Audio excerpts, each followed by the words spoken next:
My name is Candice Hardin, and I'm a 5th grade teacher at Smyrna Elementary. I'm a hero in education through Class Act. I will tell you that Miss Hardin's classroom was definitely one that stood out among the halls here at Smyrna. I was just in awe of how they were so self-governed. I came in looking to say, okay, start, your expectations for the children so that they can flow our way through the morning. Well, the expectation was already there. And I was just in awe. I was like, is this real? I want to pinch myself. Am I dreaming?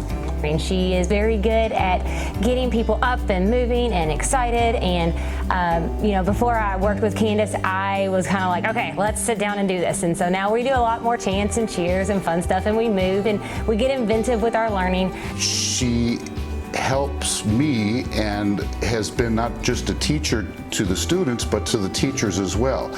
I've been fortunate that Miss Hardin has taught me things that I've found very valuable in the classroom, such as whole brain classroom management skills, which I implement daily. And I like to think of myself as one of her proteges for teaching here at Smyrna.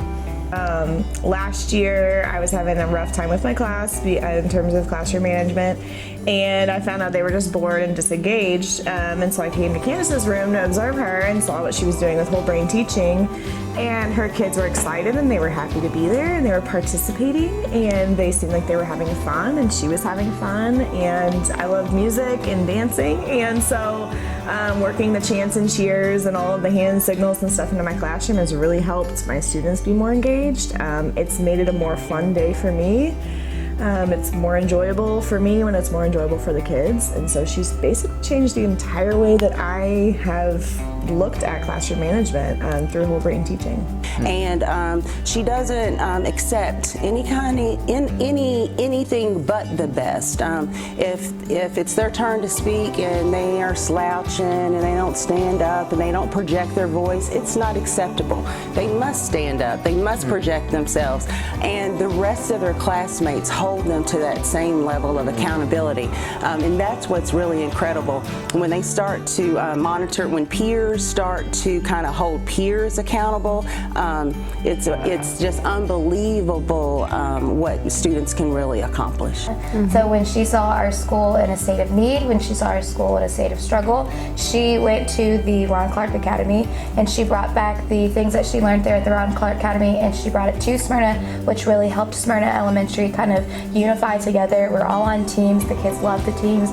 We have Fridays where they wear their t-shirts and the kids love it, and it's something that Candice really headed up herself, and she had some help with some other friends that went with her to the Ron Clark Academy, but it was something that when you think Candice Hardin, you think the house points, you think the teams, you think Ron Clark, and it's just what she's been able to implement not only classroom but also school-wide. She's really added a lot to our school. So. Anyway, That's awesome. I went on and the day went on. It lasted till 3:45, which was the closing of the day. I'd never seen a classroom so self-governed, respectfully, and I mean the kids loved each other like a family.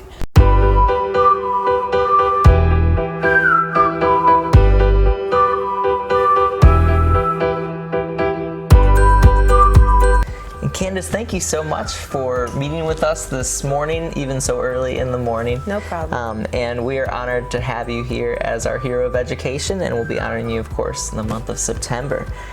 So just so we can get to know you a little bit more, I just want to ask you a few questions. Sure.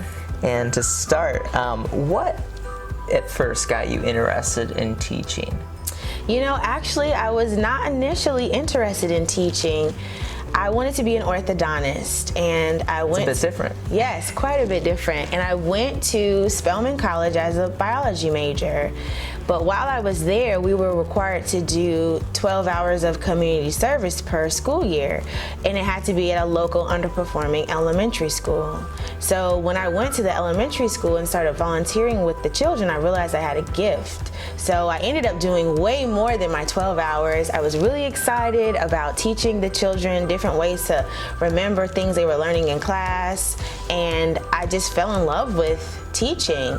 And my sophomore year, I actually took a leap of faith and changed my major to education. And immediately after that, I got a scholarship, and then my scholarship required me to do 150 hours of community service in order to keep the money. And so I was basically student teaching before I ever had to student teach. And I just really, really realized that this is what my calling is.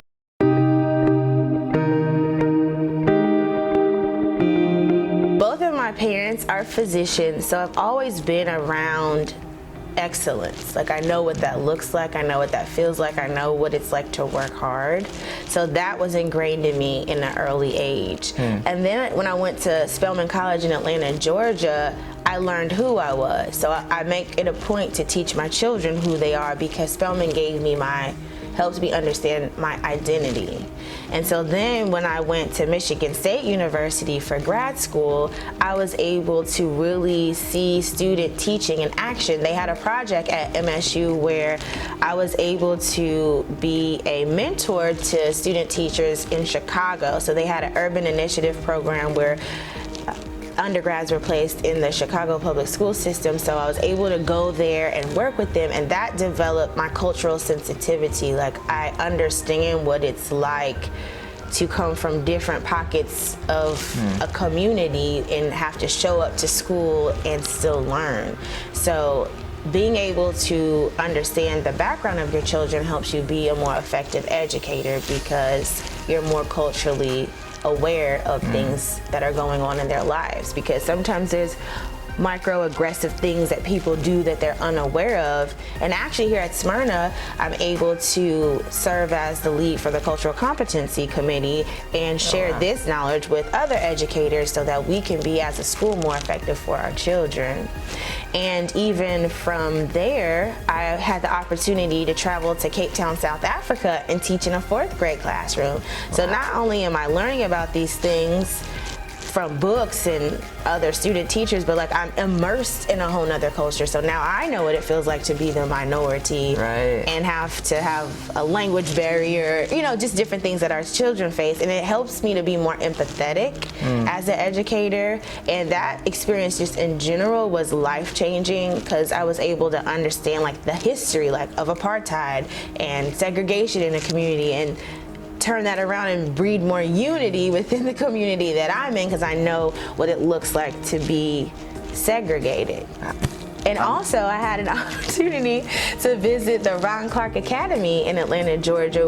Ron Clark is somebody who I genuinely admire. He started his own school, and his teaching is so out of the box. And I was so passionate about seeing him in action that last year I wrote a proposal, and I was able to go with 3 other teachers from Smyrna, and we got to observe 2 days in his school, and I just came back so charged up, because one thing I took away from that experience is children don't have to sit in a seat all day. They can stand up in their chair, on their desk, if they want to share out to their classmates and their teacher about something that they've learned. I've also learned the power in eye contact and gesturing and body language and volume, and how all those forms of communication like help you to receive information better and therefore learn content faster. So that's just a couple of things that I took away from that experience. But all these things, and I've had many, many mentors and people who have poured into me, and because of my experiences, I'm now able to pour that back into my children.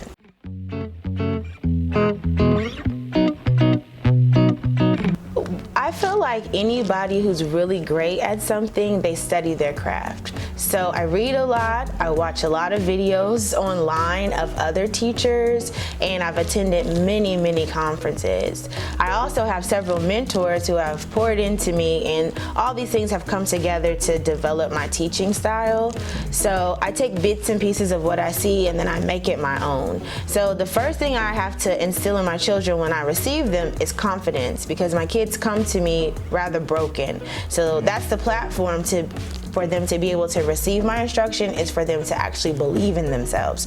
So our classroom is highly interactive because we do a lot of affirmations, chants, and cheers, and all of this is to help them understand that they are powerful and they can do it.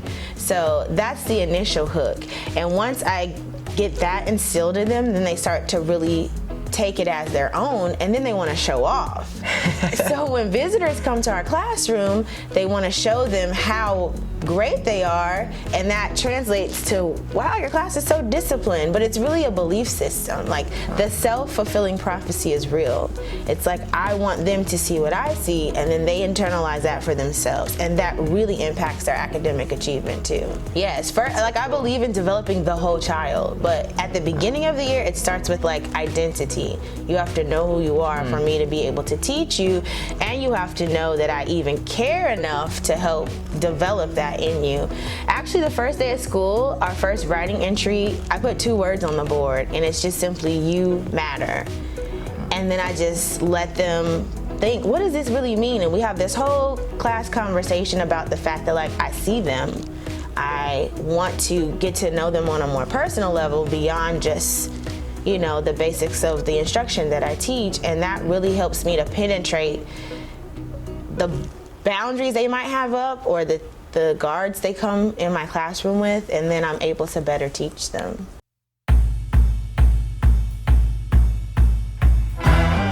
Our most famous one is the Multiple Chant. Okay. So I found that students memorizing their multiplication facts is difficult.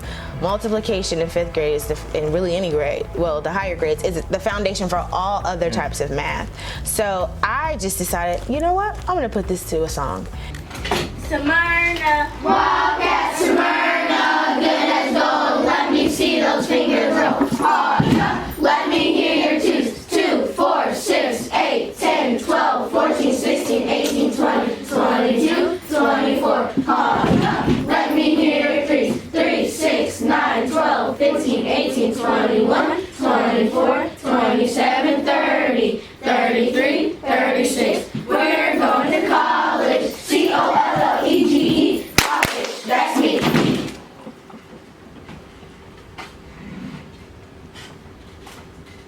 Thank you, you can relax.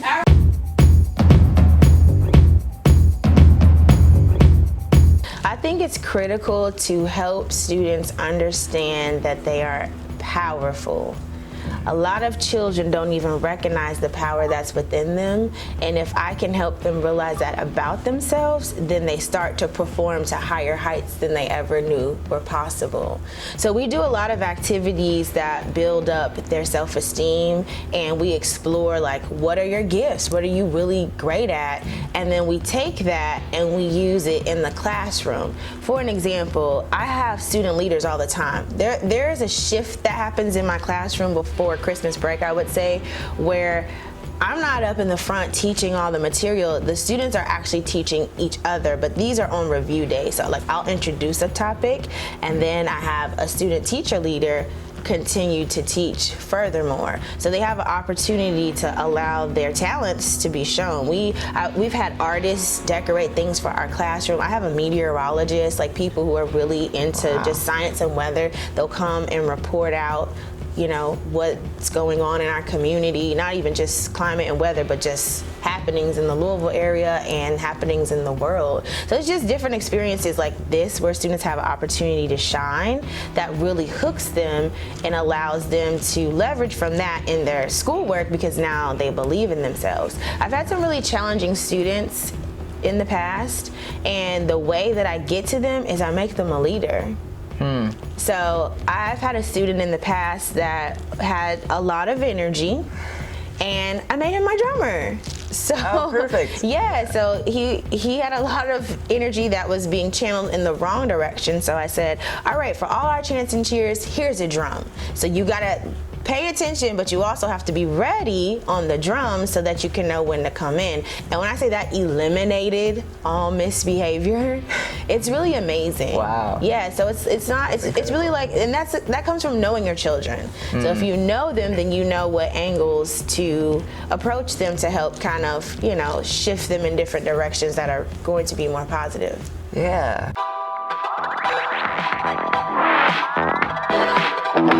It's because we have systems in our classroom that are unwavering. So from the way we line up, to the way we address people when they're speaking, to the way we literally speak, like how we stand and we gesture when we share out different answers, to the way students lead each other in instruction. All of that is ingrained in them, and I think the reason why they're able to continue that is because I'm consistent. Every day, the expectation is the same and actually gets greater as the year goes on. So they know there's not one day that they can come in here and not stand up and speak.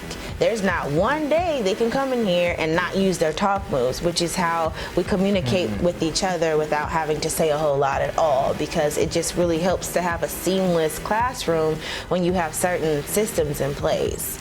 So they love to show this off because it is such an anomaly comparatively that when visitors come, and they come often, they are able to showcase like how amazing they are, and it just continues to build them up. Like it's really cool.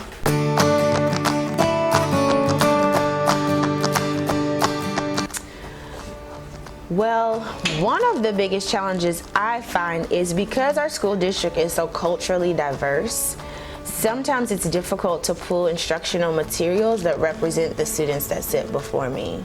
So I try to do things that acknowledge everybody's background. You know, we have Asian backgrounds, Hispanic backgrounds, Caucasian, African American. It's just a variety. So I don't want them to disconnect from what I'm teaching because they don't see themselves represented in what they're learning. So I'm having to pull from a lot of different places in order to make sure that all of my students feel a part. So that's one challenge, but I mean, we are definitely combating it well. Sure. it's timely to find things. Yeah, something that you just have to kind of focus on. Right. Attending conferences, reading, you know, watching things, it all helps aid in what to pull, like where to get these types of experiences and materials from, so that all the children are in tune with what they're learning. And then my next biggest challenge is the fact that I get really attached to my students. Like we just finished a school year and I have a new group of students. It's exciting, but it's also bittersweet because I've literally developed relationships with my kids. Like I actually had a student that I had last year come back and help me set up my classroom. She painted my walls. Wow. She set up my classroom library. I had two students. One was a former student from 5th grade last year, and one is now a 9th grader, and she's helped me every year since she's left. Wow. Yes, and I actually become very close with my students' families. So we develop relationships, and at times it's difficult to let that go. They move on to middle school, but I still feel like emotionally attached to them. So as teachers, we pour out.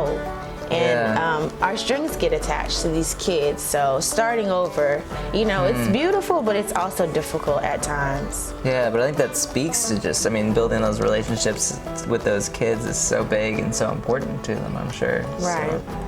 And then, of course, being 5th grade, they go on to a different school after this year. Is that true? This is true. Okay, so then they're not even like walking around the halls after you have them. Right. That. We stop at 5th grade, but a lot of them come back to visit. And because I have a class Instagram at Miss Hardin's Heroes, I'm able to still communicate with them because they'll look at the pictures I post of my current class, or they'll go back to pictures and videos we had from the previous year, and they make comments, and they'll say, or they'll message me personally and say, hey, how's it going? I miss you, whatever. So we still are connected. That's cool. Yeah, social media can be a beautiful thing. It is, yes. I absolutely love teaching because I am a trajectory shifter. So I am excited about the idea that I love the children who don't know who they are. Because my personal classroom motto is come as a student, leave as a leader. I put my kids in so many positions where they have to lead that they end up coming out of their shell. I'll tell you very briefly, I had a girl who had a lot of anxiety. Like she was so nervous to speak in front of the class that she would shake and cry every time.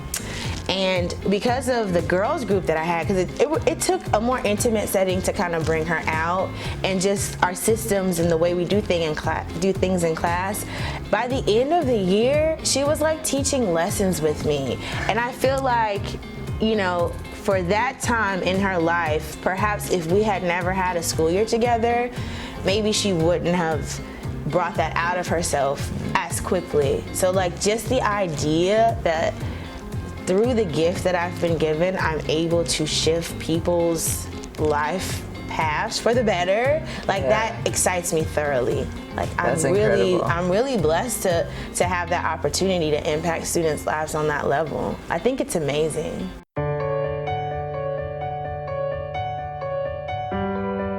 When you are being authentically who you are, there's nobody else like you. Like I feel like there's nobody else like Miss Hardin, because like I genuinely am doing me and I'm working in my gift. And I feel like the children can feel it, they see it, and they want more of it, and that makes them want to be a better person too. So I'm really big on how I show up every day.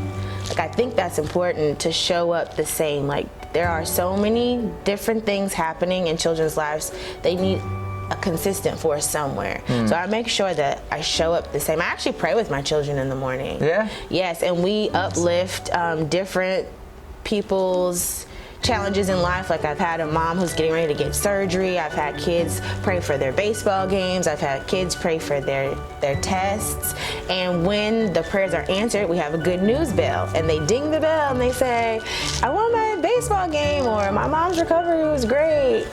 Wow, you know, different things like that. So I think, you know, there's really no magic to what I do. It's just the fact that my heart is in it. And I'm being my best self. I'm not trying to be like anybody else. And I think that it's felt. It's an obvious thing. And that goes for administrators, parents, students, other teachers. Like, that's the general message.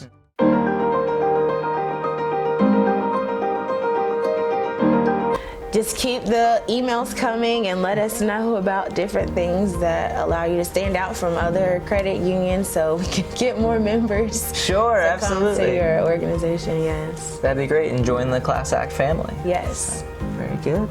All right, well, thank you so much, Candice. It's been a pleasure talking with you this morning, and we're just honored to have you as our hero this month.